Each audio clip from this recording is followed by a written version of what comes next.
여러분의 계좌는 아직도 파란불이십니까? 저희가 빨갛게 바꿔드립니다. 손실극복 프로젝트 나옵니까? 따라와. 네, 어제 좀 가난했더니 오늘 또 이렇게 한 번 또 쉬어버리는 하루가 돼 버렸습니다. 특히 코스피 기관 정말 너무 많이 팔아가지고 오늘 거의 많이 밀렸었고요. 대부분의 종목들이 파란불을 켰고 뭐 미국장에서도 하락이 있었던 게 국내에서도 이어지긴 하는데 미국장 그거보다 더 많이 올랐었잖아요. 맞아요. 좀 상대적으로 좀 아쉬운 게 있습니다. 네, 예. 그래도 시장이 계속 오르기만은 할 수는 없는 거니까요. 네. 오늘 이렇게 잠깐 쉬어갈 때 또 매수의 기회를 잡아보자 하시는 분들도 분명히 있을 겁니다. 그렇습니다. 아주 좋은 생각이고요. 이게 오히려 역으로 생각했을 때 답이 나올 수도 있어요. 네. 하지만 이제 종목마다 모두 다 가버리면 너무 쉬운 장이죠. 요즘 장은 그렇지가 않기 때문에 네. 섹터마다 언제 사야 될지 타이밍은 제각각일 거다라고 좀 생각하는데요. 이것도 걱정하지 마시고 오늘 남이따와 함께 하시기 바랍니다. 네, 그럼 오늘 여러분들을 이끌어 주실 두 분 소개해 드리겠습니다. 토마토 투자클럽의 최병훈 전문가님 그리고 김영일 전문가님 함께 할게요. 안녕하십니까? 어서 오십시오. 네, 안녕하십니까. 반갑습니다. 자, 오늘은 두 분과 함께 또 어떤 종목에 대해서 어떤 이야기를 나누게 될까요? 여러분들께서 지금 바로 종목을 보내주시면 되는데요. 2시간 동안 종목 상담 달려가 보도록 하겠습니다.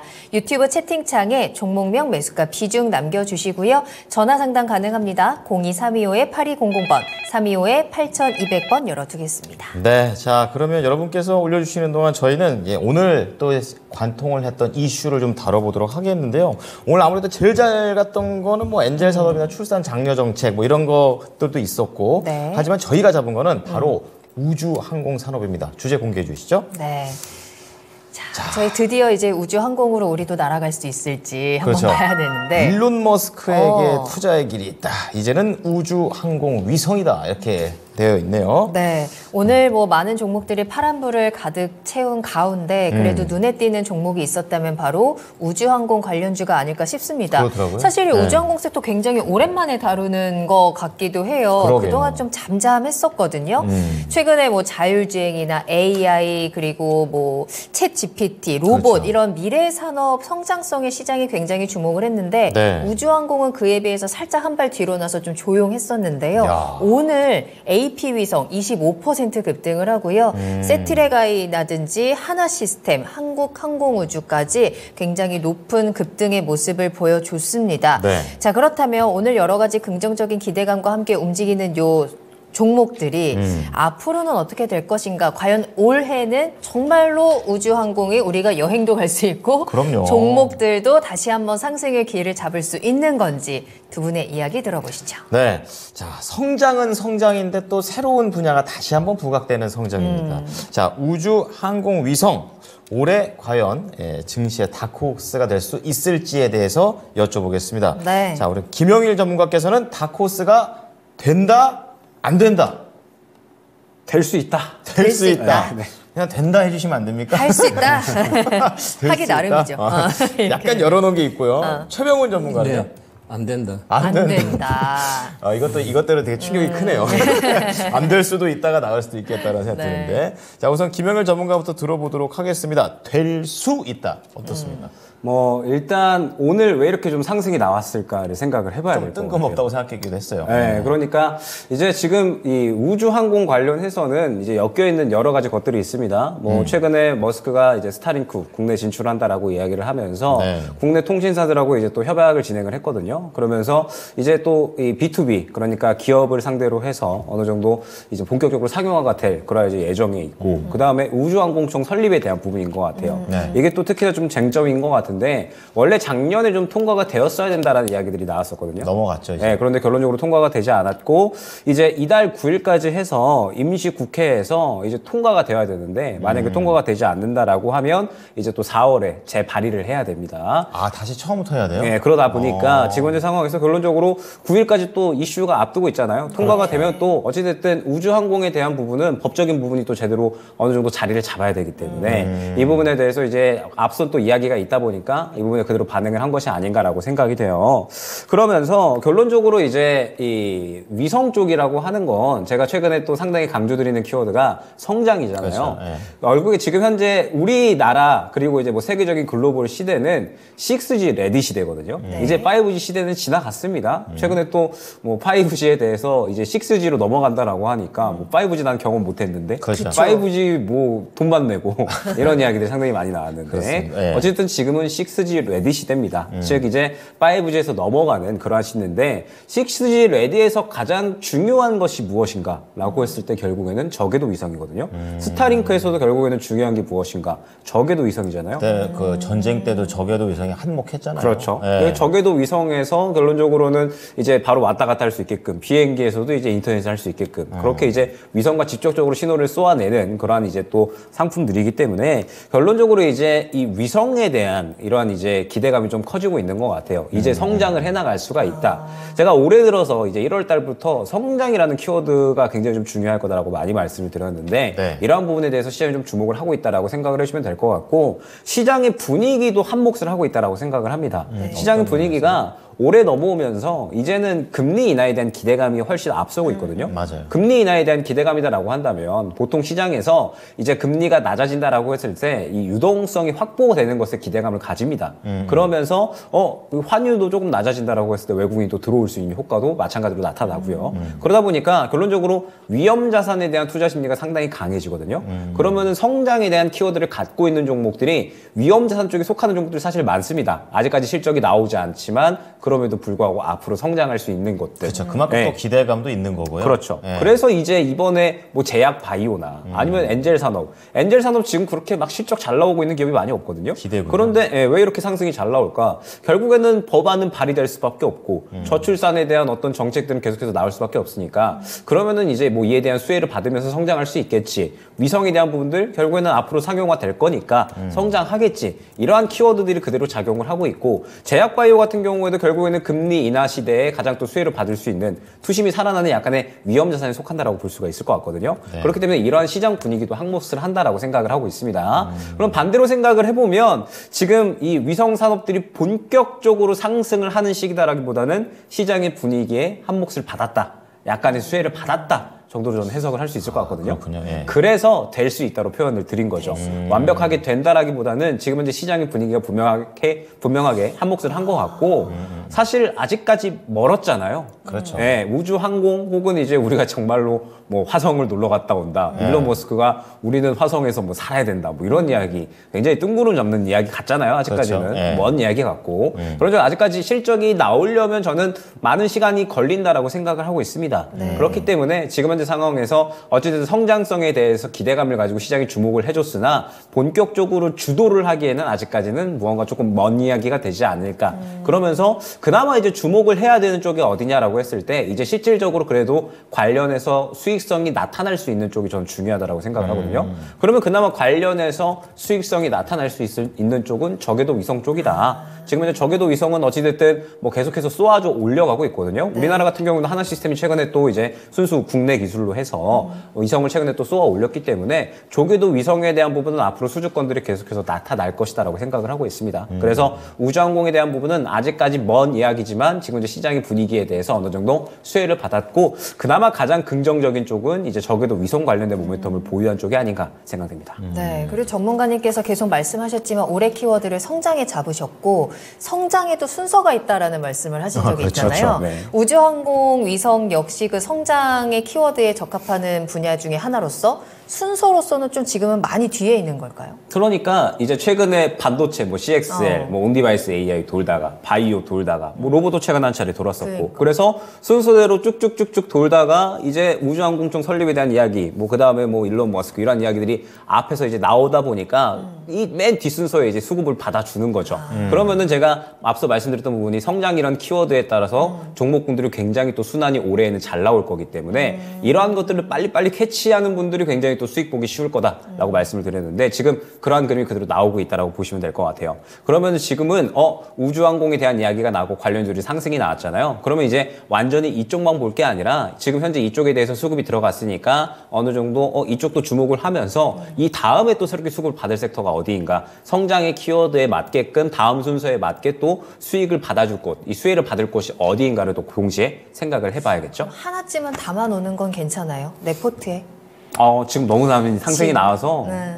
저는 덜 상승이 나온 쪽을 한번 봐야 되지 않을까. 오히려 다음 오늘 순서가 그럼 어디일까를 우리가 찾아야 되는 그러니까 뭐 거예요. 예를 들어서 오늘 AP 위성이 20% 넘게 상승이 나왔잖아요. 그렇죠. 그러면은 지금은 약간 부담스러울 것 같고 그나마 좀 종목들 보니까 후발주자로, 그런데 그나마 좀 튼튼한 어느 정도 좀 관련해서 실적이 나오고 있는 기업이 있긴 하더라고요. 이따가 네. 또 뭐 말씀을 드릴 테지만 알겠습니다. 네. 알겠습니다. 순서대로 하시면 될 것 같습니다. 알겠습니다.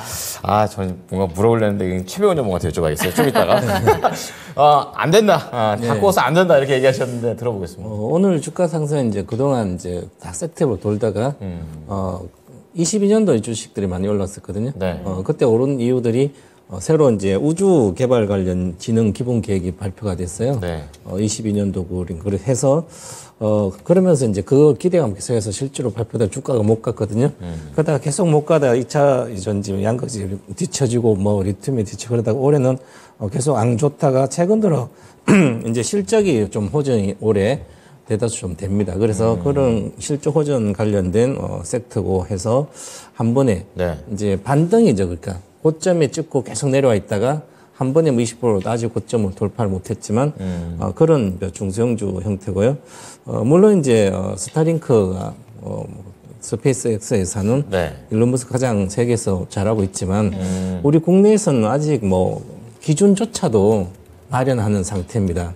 저 이제 우주 관련된 해서 뭐 이쪽 산업이 성장 산업인데 그 수혜를 받으려면 결국은 뭐 저궤도 위성도 띄워서 그렇죠. 저 스페이스X 쪽 뭐 5천 개나 지금 띄워놨거든요. 우리는 지금 하나도 안 띄웠어요. 이제 우리는 정찰 위성 뭐 군사용 뭐 이런 게 이제 갔잖아요. 많이 밀리긴 하네. 그 저궤도는 300에서 1,500km 정도 사이에 있는 건데 그럼 거기에서 이제 물론 우리 AP 위성이라고 해서 뭐 저 중동에서 계약하고 뭐 위성 네. 만든 채 네. 그 정도는 이제 앞으로 계속 우리도 저궤도 위성이 만약에 기준에서 되면 많이 띄우겠죠. 그렇죠. 우리뿐만 아니라 뭐 우리 좀 늦었지만 나라들도. 많이 하겠죠. 네. 그럼 실제 우리나라에서 저궤도 위성 관련된 부품이나 이런 거 만드는 기업들은 우리 IT 강국이니까 수혜를 받을 걸로 보여요. 하지만 이제 이 정부 계획도 이제 개발 계획이 한 2030년까지 한 4,800억 정도 개발비를 R&D비를 이제 책정해서 하고 있고요. 이제 수출을 2030년도에 계획은 한 30억 달러 정도. 그럼 한 4조 가까이 되잖아요. 네. 이 정도 수출하려고 이제 계획을 그렇게 하고 있지만, 그 정도 금액이면 아주 적은 금액이에요, 시장 자체가. 그러니까 이제 큰 기업들이, 가서 할 수 있는 영역은 아니고. 그렇죠. 그래서 소형사들이 이제 수혜를 볼 걸로 보지만, 현재까지는, 관련된 저궤도 위성 안테나 빔도 형성되고, 저궤도 위성기를 또 통신도 해야 되고, 또 국내 통신망하고 또 접속해서 강력한 어떤 이제 고속으로 해야 되고 하면, 이런 뭐 어떤 검토 단계를 다 거쳐가지고, 그 다음에 기준도 만들고, 표준 기준, 주파수 이런 게 또 할당받아가지고 만들고, 그 과정이 아주 오래 걸립니다. 멀었네. 네, 멀었죠. 그러면 이제, 우리가 이제 통신주 같으면 이 통신에 주로 부품이 해당되는데, 그럼 우리가 통신주가 주로 못 가다가, 3G 이렇게 4G 말고 5G로 갔을 때 네. 주가가 뭐 10배씩 갔어요.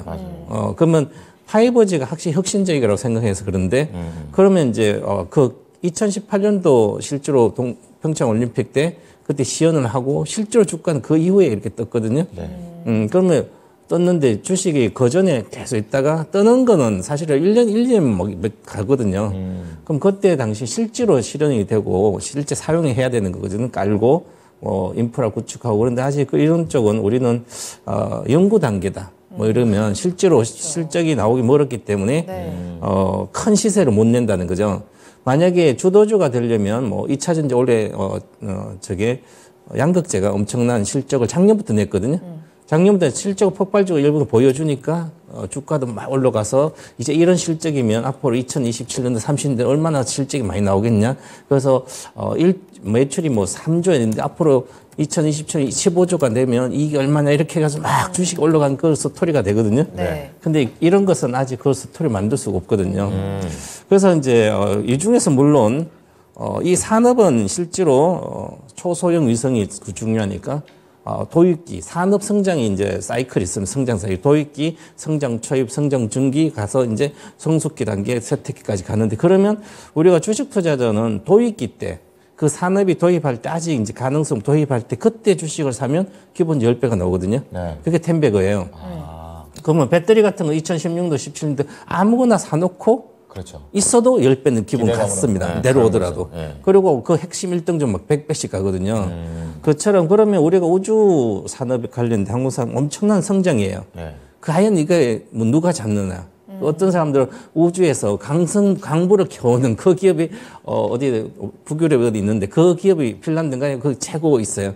그럼 광석을 가져올 수 있다면 네. 엄청난 그 돈이 그죠? 그게 가장 수혜다 이렇게 보는 사람도 있고 그럼 실제로는 우리가 그까지는 뭐 가는 시대는 우리가 뭐 쉽지 않을 것 같고 그러면 위성 이제 저궤도 위성 네. 스타링크 이런 거 하려면 결국은 통신 관련된 기술인데 부품 관련된 그래서 결국 그래서 우리나라 몇 개 기업 중에 눈에 보이는 기업도 좀 있습니다. 통신 쪽에서요? 네, 통신하고 뭐 관련 위성 네네네. 부품도 하고 그런 기업도 있고 그래서 물론 이제 위성 데이터 관련된 것은 데이터를 위성 데이터 이용을 하는 거잖아요. 그렇죠. 그래서 우리는 서비스 할 수 있는 쪽이 기업들이 미국 기업들을 이미 실적을 내고 있고요. 그래서 우리나라 기업들도 이쪽으로 사는 사업들이 좀 괜찮지 않을까. 그러면 이런 주식이 많이 올랐을 때 사면 이제 많이 빠졌을 때 저 폭락을 했다. 그럼 그때 사놓고 있으면 회복만 해도 뭐 두세 배 먹거든요. 그래서 기회는 기회입니다. 장기로 보면 2030년대가 보고 해도 좋은 주식들이죠. 네. 아, 그렇군요. 그러면 이 질문은 좀 어려울 수도 있는데 저는 아까 템베거 하시니까 네. 전문가님한테 전 이거 보고는 무조건 이건 매매다 이 생각하고서 네. 오히려 장기 전략으로 접근을 한다면 지금은 네. 매매입니다. 지금 매매죠. 매매인데 실적이 나오려면 멀었으니까 네. 그러면 매매를 하다가 폭락했을 때 네. 고점 대비 반타작 이상 났을 때 그때 집중 투자를 하면 됩니다. 그러면 집중 투자하면 회복만 해도 따버리잖아요. 반타작 났을 때. 폭락은 지금 뭐 최고점 올라가서 최고점에 50% 내려갈 때 최고점 중소형주는 50% 기본 내려가니까 네. 그러니까 뭐 10만 원 간 주식 4만 원 가거든요. 이래서 이제 뭐 저기 관련된 항공 방위 산업 관련된 주식도 네. 예를 들어서 뭐 저 하나 에어로스페이스 네. 그러면 10만 원대 있다가 저 밑에 3만 원대 왔어요 이렇게. 네. 3만 회복만 해도 몇 배잖아요. 그렇죠. 그 회복했잖아요. 근데 물론 이제 그 전에는 삼성테크노를 그랬는데 하나가 더 가져오고 우주 방위 산업에 이게 시대까지 맞아서 전쟁까지 맞아가지고 엄청난 시세를 냈거든요. 그러면 사실은 이렇게 많이 폭락했을 때 새로운 시대가 오면 그것을 사놓으면 그때는 이제 정말 집중적으로 사놓고 기다리기만 하면 몇 년 안에도 몇 배씩 기본 납니다. 지금은 그냥 매매를 해야 될 때 같아요. 그렇군요. 자, 어쨌든 그렇다면 이 두 분께서 주목하고 있는 종목들을 저희가 또 여쭤봤었거든요. 그래가지고 준비해 놓은 게 있는데 우선 김영일 전문가께서는 탑3라고 할 수 있겠죠. 어떤 종목들을 보고 계십니까? 탑3라기보단 네. 대장, 애매한 거, 그 다음에 모아갈 만한 거 이렇게 세 개. 오, 좋네요. 아, 성격이 약간씩 다 다르네요. 네, 그래서 이게 1에서 애매하고 이게 대장이고 요거는 모아갈 만하다 정도로 해석을 해주시면 될 것 같아요. 일단 네. 대장부터 볼까요? 일단은 대장은 역시나 위성이라는 이름을 달고 있는 AP AP 위성이 위성. 되겠죠. 네. 지금 현재 이제 실질적으로 저는 역시나 관련해서 수혜를 받으려면 실적이 나오고 있어야 된다라고 보고 있고 저궤도 위성이라는 사업에 대한 모멘텀을 갖고 있어야 된다라고 생각을 하고 있습니다. 그럼 AP 위성 같은 경우에는 위성 부품들을 이미 수주권들을 계속해서 늘려나가고 있는 상황이고 관련해서 실적이 나오고 있는 상황이거든요. 그러면서 지금 현재 시장에 대한 반응도 완전하게 오늘 대장이다라고 봐야 될 것 같아요. 지금 현재 보게 되면 최근에 약 한 1년 동안 그러니까 2023년 5월, 4월 이후로 가장 큰 수급이 오늘 들어갔거든요. 그러면 AP 위성이 아까 이제 20% 넘게 올라가 사실 부담스럽다라고 말씀을 드렸지만 이게 차트 잠깐 띄워주시면 짧게 보면은 많이 올라갔잖아요. 근데 네. 길게 보면은 그렇게 많이 안 올라갔습니다. 그죠? 그냥 강한 회복 정도네요. 네, 강하게 이제 오늘 반응이 나온 정도고 지금 예전에 들어가 있었던 수급들도 저는 이 정도 그림이다라고 했을 때 오늘 워낙에 강한 수급이 나왔잖아요. 그러면은 앞선 매물 약간 소화해주는 움직임 눌렸다가 다시 재상승 나오는 그림이 저는 아마 분명하게 나오지 않을까 생각을 하고 있어요. 그래서 AP 이성 같은 경우에는 지금 관련해서 대장으로 움직이고 있고 그 다음에 우주항공청 설립이라든지 나올 이야기들이 계속해서 있는 만큼 대장을 접근하실 거면은 AP 이성을 접근을 하시면 될 것 같습니다. 네. 그러면서 이제 애매한 종목이 있죠. 지금 세트랙 아이 같은 게 저는 약간은 애매한 종목인 것 같아요. 왜 애매한 거예요? 그러니까 우리가 이제 살려면 보통 대장주가 있고 그 다음에 2등, 3등주가 있고 그렇죠. 그 다음에 실적에 따라서 또 모아갈 만한 종목이 있다라고 하면 세트랙 아이는 2등, 3등에 속하기 때문에 애매한 것 같습니다. 수급적인 부분으로 바로 저는 티가 나고 있다라고 생각을 하고 있어요. 보게 되면 오늘 분명하게 좋은 수급이 들어가 준 건 맞습니다. 좋은 수급이 들어가 준 건 맞는데 지금 보게 되면은 길게 봤을 때 예전에 들어갔었던 수급 대비해서 큰 수급이 들어가지는 않았어요. 그러면은 세트랙 아이가 한창 주목받던 때보다는 그렇게 크게 주목을 받지는 못했다는 뜻이 되겠죠. 그렇죠. 네, 그렇기 때문에 결론적으로 세트랙 아이 같은 경우에는 오늘 분명하게 좋은 수급이 들어가기는 했지만 무언가 살짝 애매한 느낌이 없지 않아 있다. 라고 생각을 해서 세트랙 아이를 들고 왔고 그다음에 항상 저는 이 우주항공에 대한 이야기 나올 때 항상 말씀드리는 게 인텔리안테크거든요.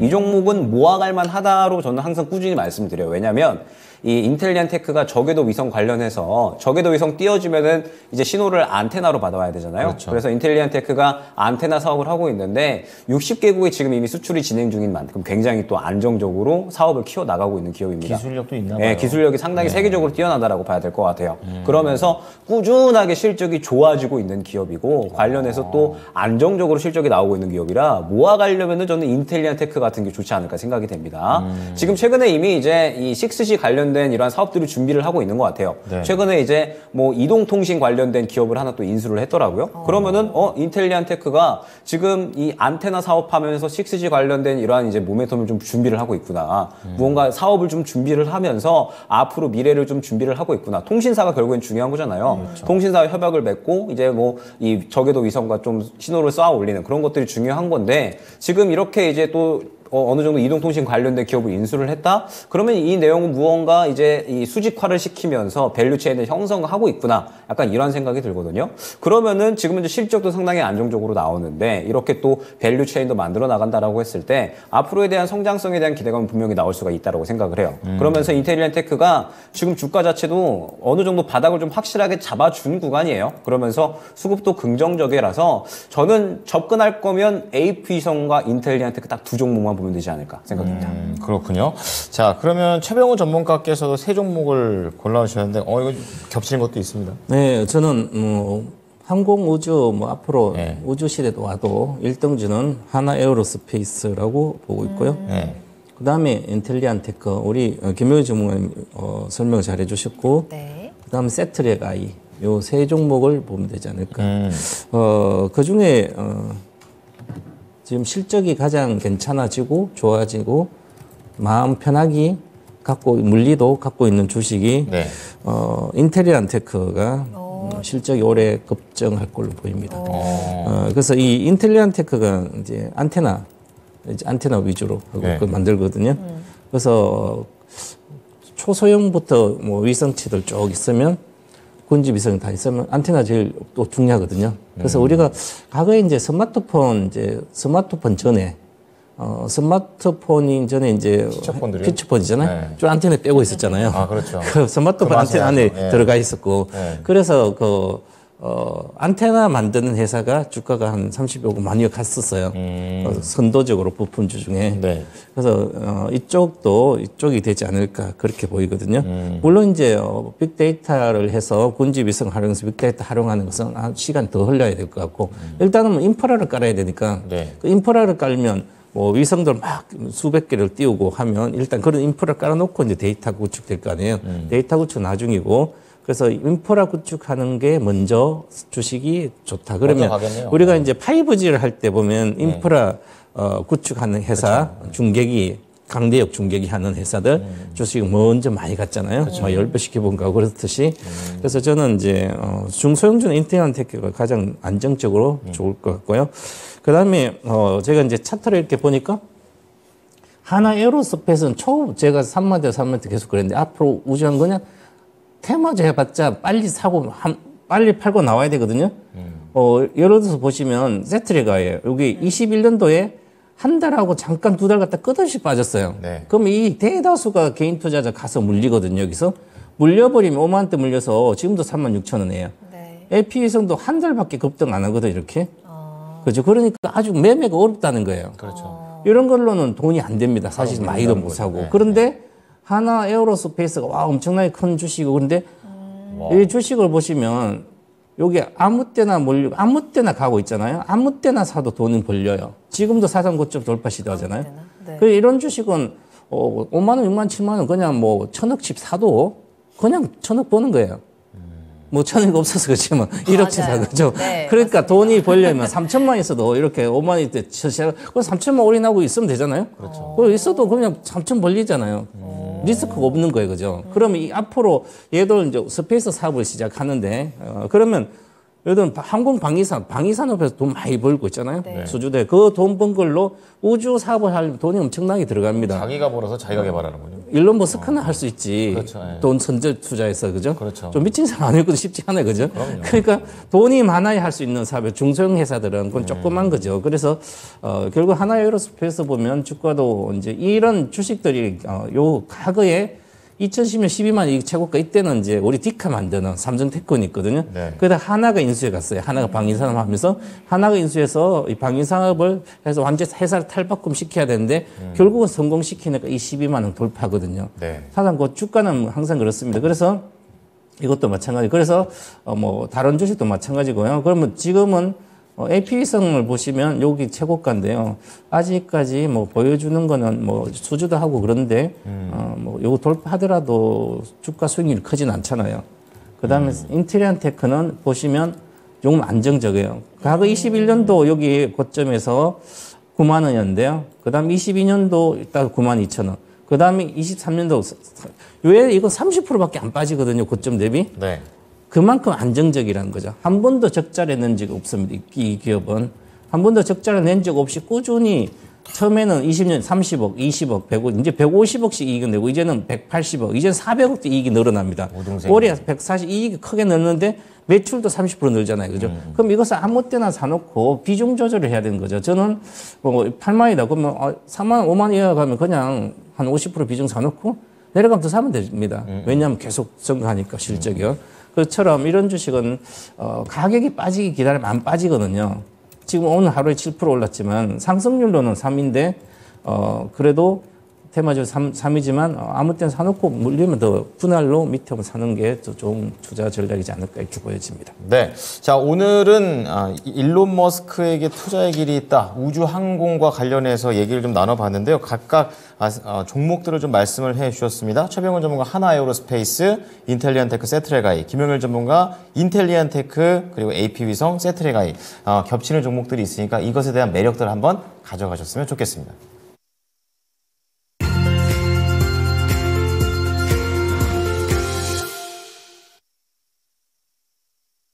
네, 스피드 종목 진단 바로 출발하겠습니다. 네. 궁금하신 종목명, 매수가 비중, 토마토증권통 유튜브 채팅창 남겨주시고요. 매수 문의도 빠르게 남겨주세요. 전화로는 조금 더 다양한 이야기 나누실 수 있습니다. 02-325-8200번, 325-8200번 열어두겠습니다. 네, 자, 작은 소나무님께서 올려주신 YIK 체크해 보겠습니다. 또 이제 반도체 쪽, 그리고 CXL, 이런 얘기들이 걸쳐져 있는 그런 종목이 되겠는데요. 6,130원에 매수를 하셨습니다. 그러니까 뭐 지금 거의 매수가 근처. 그리고 비중이 많이 적으세요. 한 3%라서 한번 그냥 살짝 들어가 보시는 게 아닌가. 이게 좀 생각이 듭니다. 자, 오늘 샀습니다. 예, 그럴 것 같아요. 시간 외에 조금 올랐습니다. 이거 어떻게 될지 궁금하네요. 이렇게 말씀해 주셨는데요. 뭐 CXL이나 이런 것들은 뭐 반도체라든지 계속해서 그 안에서 또 순환매가 나오고 있기 때문에 기회가 올지 알아보겠습니다.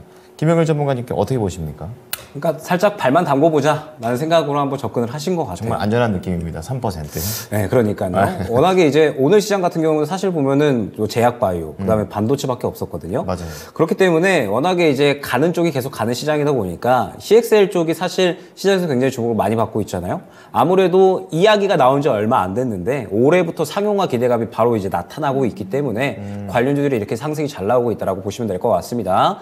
YIK 같은 경우에 이제 이 메모리 테스터 장비 기업인데 결론적으로 삼성전자가 2대 주주예요. 그래가지고 사실 삼성전자가 이제 SK하이닉스가 HBM 쪽으로는 조금 더 앞서 있는데 CXL 쪽으로는 삼성전자가 조금 더 앞서 있다라는 이야기가 나오고 있거든요. 네. 그러면서 YIK가 삼성전자가 2대 주주예요. 그래서 결론적으로 삼성전자가 CXL에 대한 투자를 계속해서 확대를 한다라고 했을 때 YIK가 상당히 수혜를 받을 수 있겠구나. 사실 작년에는 뭐 장비 기업들이 다 안 좋았다 보니까 YIK도 사실 작년에 그렇게 좋지 않았거든요. 네. 2023년에. 그런데 결론적으로 기대감이 그대로 작용을 하면서 상승이 나오고 있다라고 보시면 될 것 같습니다. 근데 제가 오늘 아침에도 이제 말씀을 드렸었잖아요. 반도체 종목들 지금 정말 잘 가고 있는데 보유자 영역이고 올라올 수 있는 종목 좀 집중을 하셨으면 좋겠다. 그러면서 제가 또 그때 마침 뭐 이 저출산 관련된 종목도 같이 또 이야기 드렸던 게 오늘 기억이 나거든요. 그러게 말이에요. 네, 그러면서 이제 오늘 바로 급등이 나왔었는데 네. 결론적으로 말씀을 드리면 지금 예로 들어서 제로투세븐 이제 오전에 제가 말씀을 드렸으니까 요거 예로 들어서 설명을 드릴게요. 제로투세븐이 어제까지 이런 그림이었습니다. 그러면은 보게 됐을 때 무언가 계속 같은 구간에서 물량을 소화해주는 움직임들이 계속해서 나오고 있는데 어제 굉장히 의미 있는 이러한 움직임이 나오면서 수급이 받쳐주는 이러한 모습들이 나왔거든요. 그렇기 때문에 오늘까지 추가적으로 흐름이 나오면서 물량을 더 집어 넣어주길래 제가 차라리 올라갈 수 있는 종목 중에 저출산 종목들이 괜찮으니까 이쪽 한 제로투세븐 같은 거 보셔라 라고 말씀을 드렸던 겁니다. 그러면 이제 이와는 반대로 YIK를 봤을 때 지금 현재 YIK 같은 경우에는 이미 예전에 매집이 되었었던 수급이 들어왔었던 구간 대비해서 상당히 상승이 많이 나왔죠. 그렇죠. 네. 그러면은 이때 샀던 사람들은 다 수익 중이다라는 뜻이 됩니다. 네. 저도 굉장히 단타 매매만 하잖아요. 단기 매매만 하고. 그렇기 때문에 지금 이제 이러한 종목들을 봤을 때 워낙에 이쪽만 가니까 이쪽 살까 했지만 저는 사실 반도체 쪽은 지금은 보고 있지 않아요. 너무 많이 상승이 나와서 제주 반도체가 지금 이렇게 또 엄청 잘 가고 있잖아요. 야 정말 잘 간다. 그냥 구경만 하고 있습니다. 지금 실질적으로 매매하는 건 저는 제약 바이오와 그다음에 뭐 저출산 이런 종목들 쪽이다라고 생각을 해주시면 될 것 같거든요. 이동하셨군요. 네. 즉 상승이 굉장히 잘 나오고 있고 시장에서 주목을 많이 해주고 있는데 이미 상승이 많이 나온 종목들은 예전에 우리 2차전지 굉장히 뼈 아팠었던 날이 있었잖아요. 8월 달이었나요? 7월 달이었나요? 2차전지가 한 번에 확 떨어지면서 네. 코스닥이 7% 넘게 떨어졌었던 때. 맞아요. 네. 결론적으로는 이제 기대감이 폭발을 하면서 지금 현재 시장에서 온디바이스 AI나 CXL 쪽에 가장 기대감이 크다 보니까 이쪽에 수급이 쏠리는 거거든요. 그런데 기대감이 계속 유지가 될 수만은 없다라는 거죠. 그렇죠. 결국에는 차익 실현이 나올 수밖에 없는 그러한 구간이 생겨날 수밖에 없는 거고 지금 현재 YIK는 6,130원에 들어가셨잖아요. 그러면은 오늘 실질적으로 윗꼬리를 그렸습니다. 약간의 또 차익 실현 의지가 조금씩 생겨나고 있다라는 거죠. 물론 아직까지 물량이 살아있기는 해요. 다 물량을 털지는 않고 한 절반 정도 털어냈기 때문에 어느 정도 이 물량이 살아있다라고는 생각을 합니다. 그런데 보게 되면 YIK가 지금 오늘 윗꼬리 맞고 떨어진 자리가 결론적으로 예전에 고점 구간의 매물 구간이 형성이 되어 있는 때입니다. 그러면 결론적으로 오늘 이 발만 담궈보자. 트레이딩을 하려고 한다라고 생각을 하고 접근을 하셨으면 앞선 구간의 매물대가 어디 있는지 내가 대응해야 될 단가는 어디인지 이 정도는 생각을 하고 들어가셔야 된다라는 거죠. 그렇기 때문에 지금 현재 YIK 같은 경우에는 너무 높은 단가에 들어가기도 하셨고 오늘 딱 이전 매물 구간 한 6,900원, 7,000원 이 정도 구간의 매물대 맞고 윗꼬리 그린 거거든요. 그렇기 때문에 오늘 시간으로 상승이 나와줬으면 다행인 겁니다. 네. 그러면은 이제 내일 추가 상승이 나올 때 오늘 고점 뚫어주면서 6,000원 후반대 구간에 힘있게 뚫어줘야지 추가 상승이 가능한 거고 만약에 현재 구간에서 차익 실현 나온다라고 하면 열려있는 구간이 굉장히 크죠. 그렇기 때문에 이 종목은 수익을 크게 가져간다라기보다는 짧게 대응하는 형식으로 대응을 해주시는 게 좋을 것 같습니다. 그렇기 때문에 일단 내일 추가적으로 이제 갭으로 좀 상승 출발하겠죠. 6,000원 후반대 강하게 뚫어주는 게 중요합니다. 만약에 그 구간 강하게 뚫어주지 않는다면 오늘 고점을 강하게 뚫어주지 않는다면 이 종목은 발만 담그려고 하셨던 종목이니까 정리하시고 다른 종목으로 올라갈 수 있는 종목으로 교체하시는 거 추천드리도록 하겠습니다. 네, 뭐 짧게 보시는 분이시니까 부담되는 가격대에 들어가셨고 6,000원 후반이 돌파가 되는지, 안 되면 바로 매도 의견 드리겠습니다. 네, 다음 종목은 조랭이님께서 무려 95%나 담고 계신 종목인데요. 강스템 바이오텍이라는 종목 살펴볼 거고요. 매수하신 가격은 2,100원입니다. 다행히도 큰 비중 실으시면서 그래도 수익을 보고 계시는데 이 종목이 탈모 치료제 쪽으로 좀 주목을 받고 있는 것 같더라고요. 꾸준히 잘 올라오고 있기는 한데 시청자님 매수 가격이 조금 높지는 않은가, 이미 많이 올라온 상태에서 반등이 나온 상태에서 들어간 게 아닐까 싶기는 해요. 비중도 가득 실으셨는데 어떻게 보실까요? 이제 비중을 95% 실은 것은 뭐 괜찮은데 이익 중이라 그런 게 아니라 쌀 때 사서, 그런데 이제 바이오주고 어떤 뭐 이제 치료제가 이슈가 있어도 실패할 수도 있고 여러 가지 있거든요. 그럼요. 그리고 회사가 또 없어지는 회사들도 있고 사실 그렇기 때문에 저는 코스닥 종목이나 테마주는 비중을 30% 이상 못 싣게 하거든요. 어떤 경우든지. 저도 과거 2010년도, 11년도, 12년도 바이오 시대가 이제 치료제 시대, 신약 시대가 오기 때문에 그래도 저는 한 종목 아무리 많이 시도 2천만 원 못 싣게 하고 앞으로 50배, 100배를 갈 거다. 그래 놓고도 2천밖에 안 실었어요. 그게 HLB였거든요. 적자가 계속 나고. 그럼 적자가 나면 이제 유상증자라든지 해서 투자금 받아가지고 계속해서 개발을 하면 되거든요. 그런데 이 강스템 바이오는 이제 탈모 치료제 보면 줄기세포 관련된 배양 가지고 화장품도 만들고 여러 가지 하는데 아직 그것은 뭐 대웅제약도 납품하는데 별로 돈이 안 돼요. 그래서 이익이 계속 적자가 상반기 9월까지만 하더라도 적자가 많이 난 상태에서 적자가 지금 상반기에도 보면 적자가 여기 좀 났거든요. 위에 보시면 9월 거 177억.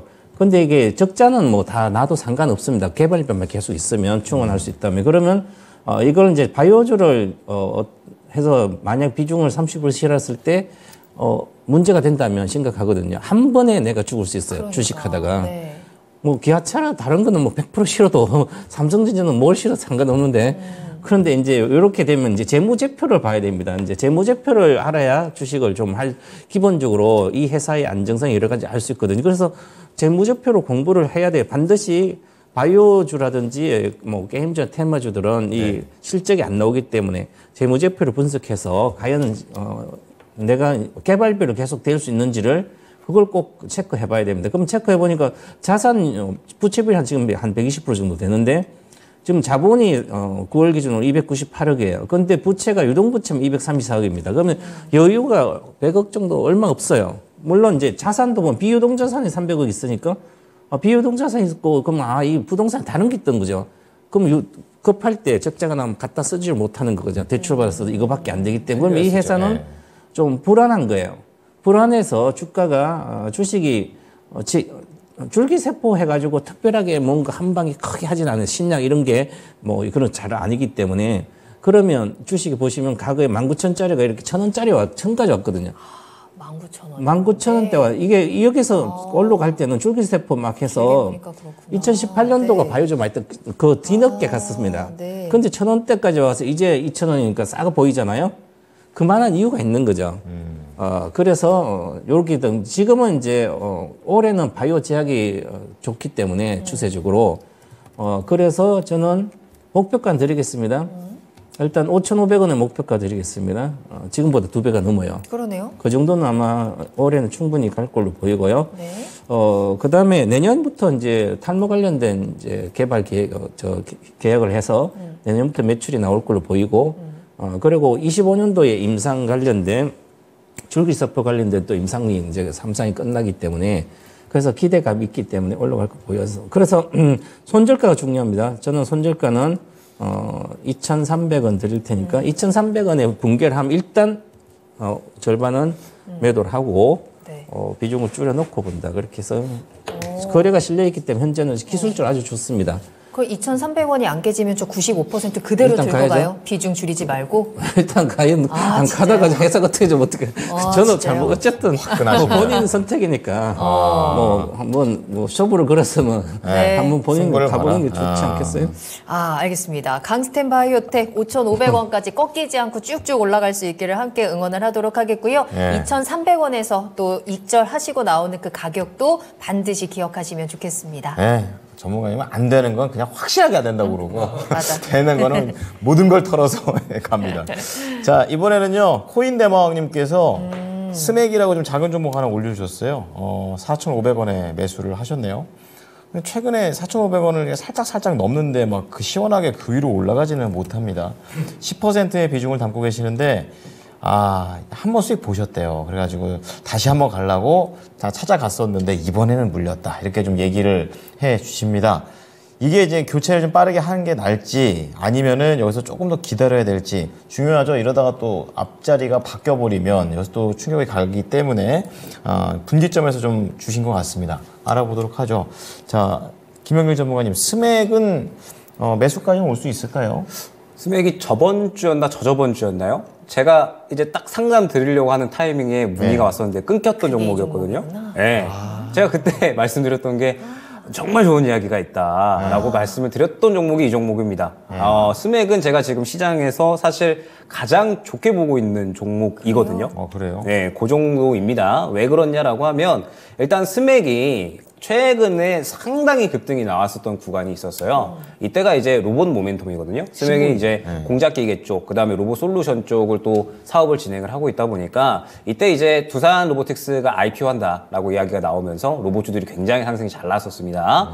그러면서 이때 상승이 잘 나왔었고 스맥이 사실 2021년까지는 실적이 굉장히 좋지 않았었어요. 그런데 2022년부터 이제 뭐 해외향 수주로 건들을 계속해서 늘려나가면서 실적이 상당히 좋아졌습니다. 지금 이제 적자가 좀 나오다가 2022년부터 지금 계속해서 100억 이상의 흑자를 좀 내고 있거든요. 그래서 상당히 실적이 안정적으로 잘 올라오고 있는데 실적이 올라온 거에 비해서 주가는 그렇게 크게 아직까지 반응을 못 해주고 있다라고 생각을 하고 있습니다.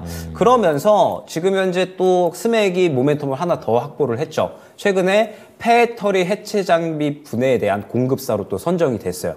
그러면은 폐배터리를 이제 분해하는 데 있어서 이제 또 그냥 냅두는 게 아니라 이게 또 환경적인 문제도 있다 보니까 이제 또 보관할 곳이 필요하잖아요. 그래서 이에 대한 장비 공급사로 선정이 된 겁니다. 그러면은 폐배터리 모멘텀까지 확보를 한 거죠. 그러면 스맥 같은 경우에 지금 로봇 모멘텀 있죠. 폐배터리 모멘텀 있죠. 실적도 지금 상당히 안정적으로 로봇 쪽 관련, 공작기계 쪽 관련해서 잘 나오고 있습니다.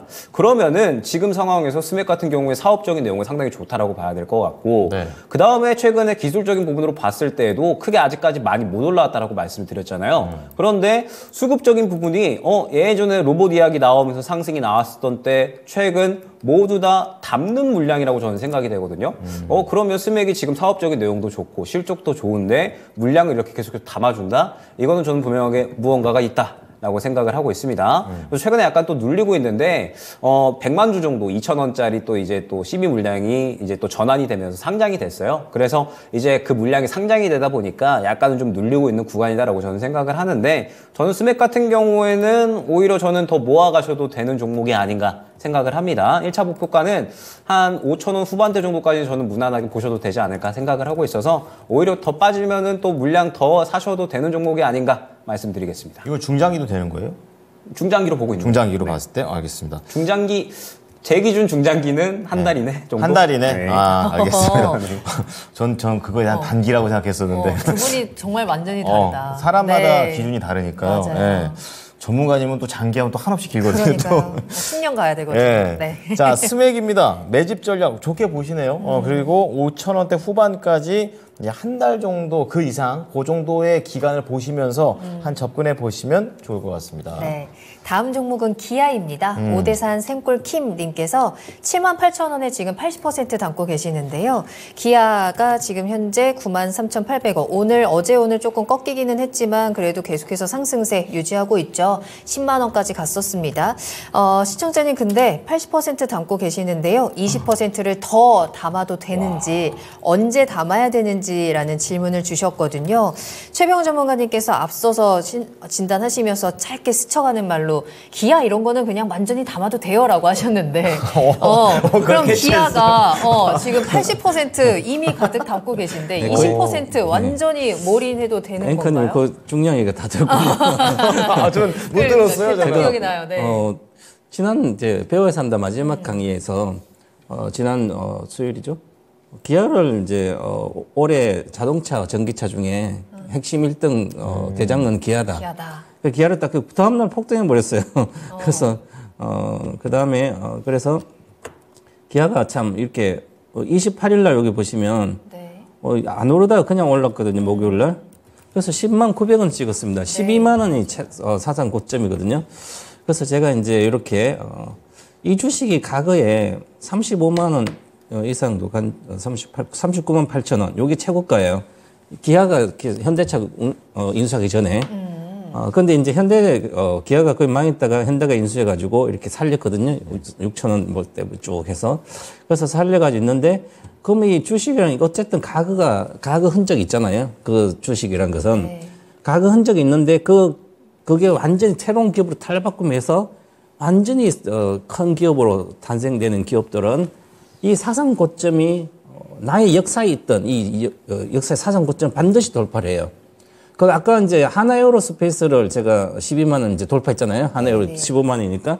그럼 하나에어로스페이스가 삼성 테크인에 저기 하나로 팔았는데 그러면 디카 1등이 하나 삼성 테크인이었어요. 그게 6천에서 저 12만 원까지 갔거든요. 20배를. 그런데 그래서 이제 디카는 망해 안 되잖아요. 그죠? 그래서 계속 빠져가지고 2만 원대 있다가 이제 방사는 이제 성공하니까 다 돌파했잖아요. 네. 과거의 그 역사의 주가.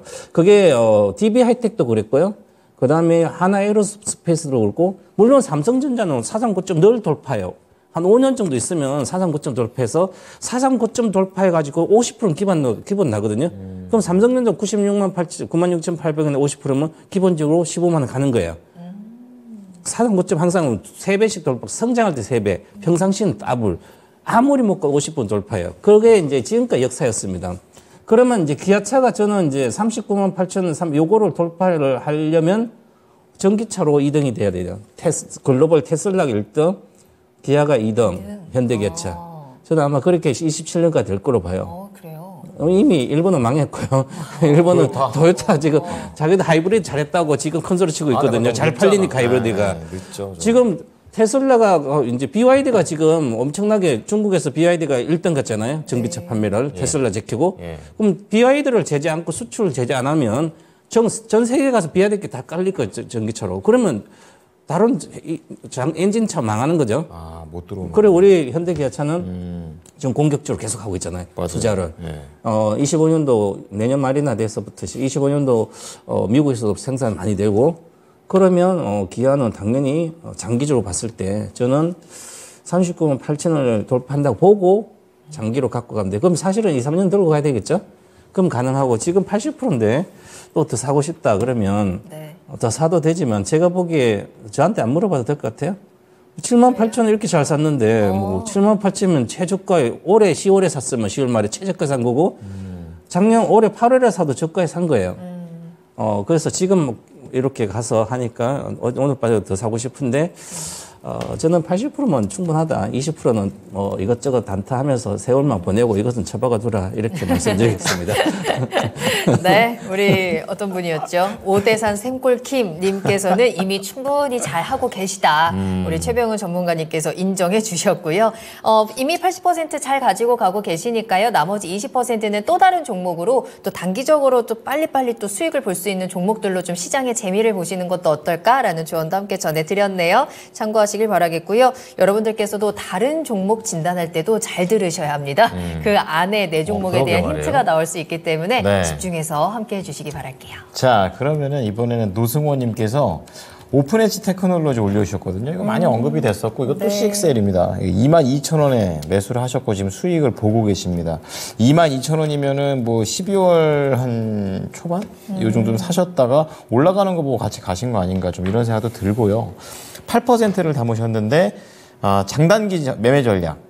장단기 전략을 전부 다 궁금해 하시는 것 같아요. 그리고 2월 전에 또 어디서 그냥 팔라고 또 말을 들으셨나 봐요. 그래서 어느 정도에 2월에 팔아야 되는 건지 재매수한다면 얼마 정도에 샀다가 장기로 들고 갈지 좀 구체적인 장단기 전략을 궁금해하고 계시는데 김영일 전문가님 바로 이렇게 딱 지목을 했기 때문에 좀 넘겨드리도록 하겠습니다. 오픈엣지 테크놀로지 어떤 전략이 제일 좋습니까? 오전에 말씀드렸었죠. 오픈엣지 테크놀로지를. 그러니까 지금 고점에 도달을 했으니까 이 종목은 조금 더 즐기셔도 되는데 어느 정도 수익권 나오면은 팔으셨다가 다시 재매수하셔도 되는 종목이다. 이렇게 말씀을 드렸었어요. 결론적으로 이제 오픈엣지 테크놀로지가 지금 현재 CXL에 대해서 또 마찬가지로 주목을 받고 있는 거잖아요. 네. CXL이 있고 이 CXL을 또 컨트롤할 수 있는 컨트롤 올로가 있는데 오픈엣지 테크놀로지가 갖고 있는 이제 이 IP가 컨트롤러에 들어가는 칩 IP입니다. 그래서 이제 당연하게도 CXL이 상용화되기 시작을 하면 오픈엣지 테크놀로지가 또 관련해서 가장 큰 수혜를 받을 것이다 라는 이야기가 나오고 있는 거죠. 그래서 제가 이제 오전에 어느 정도 이제 매도에 대한 부분을 생각을 하셔라 라고 말씀을 드렸던 건 일단 저는 기본적으로 역사적 신고가에 있는 종목을 그렇게 좋아하지 않습니다. 네. 왜냐, 뭐 가는 말에 이제 또 올라타라라는 격언이 있기는 하지만 저는 사실 가는 말을 올라탔다가 또 당한 경험이 굉장히 많이 있기 때문에 올라올 수 있는 종목을 굉장히 좋아하거든요. 그래서 오늘 저출산 관련된 종목들을 그렇게 또 말씀을 드렸던 게 올라올 수 있는 종목이 결국에는 이런 모습이다. 이렇게 이제 언급을 드렸던 겁니다. 그러면 지금 현재 오픈엣지 테크놀로지가 굉장히 좋은 상승 나오고 있는데 이보다도 강하게 상승이 나오고 있는 게 사실 제주 반도체잖아요. 어마어마하게 상승이 나오고 있죠. 5,000원부터 해서 18,400원까지 3배가 넘는 상승이 나왔으니까 지금 이미 반도체 관련해서 온디바이스 AI나 CXA 관련된 종목들은 사실 시장에서 저번 주, 그러니까 한 3주 정도 전부터 계속해서 시장에서 이야기가 되고 있습니다. 그럼 말씀드렸듯이 계속 올라가지만은 않거든요. 그렇기 때문에 매도에 대한 부분을 염두를 하셔라라고 이제 말씀을 드렸던 겁니다. 지금 보게 되면 오픈엣지 테크놀로지 같은 경우에 저는 더 갈 수 있다라고 생각을 하고 있어요. 오픈엣지 테크놀로지 같은 경우에 상장 이후에 이제 오버행 이슈도 있었는데 이 부분도 어느 정도 좀 일단락 됐고 그 다음에 CXL이 올해 또 본격적으로 상용화가 된다라고 하면 오픈엣지 테크놀로지 같은 경우에도 올해부터 또 실적이 올라올 수가 있는 거거든요. 그렇기 때문에 결론적으로 오픈엣지 테크놀로지는 떨어져봤자 저는 2만 원 초반이다라고 생각을 합니다. 그래서 이 구간까지 떨어지면 다시 사고 그 다음에 또 올라오면 대파는 이러한 전략이 저는 충분히 통할 수 있는 종목이다라고 생각을 하거든요. 근데 시청자님께서는 워낙에 낮은 단가에서 사놓으셨기 때문에 그냥 입맛 내키는 대로 진행을 하시면 될 것 같습니다. 지금 오픈엣지 테크놀로지 같은 경우에 추세가 그대로 살아있거든요. 저는 이 추세만 깨지지 않는다라고 하면 지금 계속 달리는 말이다 보니까 저는 계속해서 이 말에 타셔도 될 것 같다라는 생각이 듭니다. 물량도 아직까지 살아있고요. 그 다음에 추세도 지금 계속해서 쭉 유지를 해주고 있으니까 이 추세 한 25,000원 정도가 될 것 같아요. 25,000원 정도 이탈 나오지만 않는다라고 하면 저는 계속해서 타고 가셔도 될 것 같아요. 그러면서 지금 시장에서 어찌됐든 가장 대장 이슈이다 보니까 수익권을 그대로 이제 확장시켜도 좋을 것 같습니다. 근데 혹시나 25,000원을 이탈을 한다. 그러면은 빠져봤자 2만 원 초반일 것 같거든요. 그러면 이 정도 단가 왔을 때에는 한번 차익 실현하셨다가 다시 재매수하셔도 저는 좋을 것이다라고 생각을 합니다. 재매수하면 결국엔 또 수익을 가져다줄 종목이다라고 저는 생각을 하고 있어서 오픈엣지 테크놀로지 같은 경우에 시청자님 입맛에 맞게 지금 상황에서 계속 이제 말에 타 계시던지 아니면 약간 차익 실현 나올 때 한번 수익 실현했다가 향후에 저점 잡았을 때 다시 재매수하시던지 입맛대로 진행하시면 될 것 같습니다. 네. 자, 오픈엣지 테크놀로지 상승 추세. 우선 25,000원의 손절가를 좀 말씀드리고 2만 원까지 내려갔을 때는 거기서 다시 담아서 갈 수 있는 방법 말씀을 드렸으니까 참고하시기 바랍니다. 네, 종목 한 가지 더 빠르게 살펴보죠. 와우. 봄님께서 올려주신 펄어비스고요. 네. 2022년 4월에 매수하신 가격이라고 합니다. 57,000원에 10% 가지고 계시는데 수익 볼 때까지는 그냥 기다리라고 했는데 옳은 판단일까요? 라고 하셨어요. 올해 8월 들어서면서 다시 한번 본전까지는 왔었지만 나는 수익을 보겠다라는 일념으로 버티셨는데 다시 한번 또 바닥으로 내려가고 있거든요. 수익 볼 수 있는 기회가 올까요? 올해 올 가능성이 있습니다. 올해 오면 올해 반드시 올라오면 팔아야 되고 네. 이게 이제 게임주를 대해서 이제 우리가 검은 사막이죠. 검은 사막 유명한 네. 이제 뭐 검은사 모바일 이제 이게 히터 글로벌 지금도 인기가 있는데 뭐 광고비나 뭐 개발 정치에서 지금은 적자가 나오고 있어요. 그러면 새로운 신작 게임을 내 가지고 다시 혁신적인 게임을 내서 하면 흑자가 돌아서 갈 텐데 그래서 아직 올해 상반기까지 뭐 큰 기대가 있는 신작은 뭐 붉은 사막을 하고 있는 자꾸 늦어지고 있어서 신작 3개를 준비하고 있는데 아직 좀 제대로 안 되는 것 같아요. 이게 이제 게임 회사들이 왜 그러냐면 20년도에 집콕하면서 집에서 있으면서 게임만 하고 있잖아요. 네. 일을 안 하니까 그래서 게임주가 엄청난 실적을 낸 거예요. 그러면 우리가 이렇게 생각해 봐야 되는 거죠.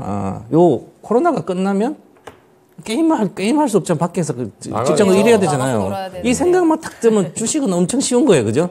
그러면 20년도, 21년도 그냥 내려왔다고 싸다고 사면 안 되는 거죠. 그러면 미래 실적이 낮아지잖아요. 그죠? 그리고 제가 20년, 21년도 때 계속 게임주뿐만 아니라 이제 바이오주도 엄청나게 겁을 줬거든요. 21년도, 20년 고점을 평생 나는 회복을 못할 거다. 이 사상 고점을. 이렇게 겁을 많이 둬서 물리지 말라고, 내려가 싸다고 사지 말라고 계속 그러는데, 이게 그런 투자예요. 내려오니까, 싸다고 이제 사는 거죠. 22년도면 많이 내려왔어요. 이렇게. 내려오니까 싸다고 사지만 평상시는 이 주식은 늘 4만 원 내외에 했던 주식입니다. 이것은 특이한 상황이죠. 코로나19가 와가지고 특이한 상황이기 때문에 올라갔으니까 코로나 없어지면 당연히 제자리로 오는 거예요. 그런데 제자리로 오니까 전부 우리나라 게임뿐만 아니라 NC도 마찬가지 전부 다. 그래서 지금은 그래도 낙폭 가대가 있어서 여기서 바닥 대비 한 2배는 올라올 거 보이기 때문에 기본적으로 전 고점 정도 55,000 정도까지는 볼 수 있기 때문에 55,000가 일단 한번 올해 기다려보자. 해서 보유 말씀드리겠습니다. 네, 수익보다는 손실을 회복하는 쪽이 맞겠네요. 네. 올해 그 반등의 마지막 기회 올 수 있으니까요. 이번에는 꼭 기회 놓치지 마시고 손실을 줄여내시면 좋겠습니다. 네, 1부 여기까지 하도록 하겠고요. 2부에서는 손실이 지금 많이 나고 있는 종목을 한번 다뤄보도록 하겠습니다. 카카오 뱅크가 되겠는데요. 정말 비싼 가격에 사셨네요. 네. 이걸 과연 어떻게 우리가 헤쳐나가야 될지 카카오 관련된 종목들 궁금하신 분들께서는 2부 때도 함께해 주시기 바랍니다. 네, 그럼 저희는 잠시 후에 돌아오겠습니다. 계속해서 나만 믿고 따라와.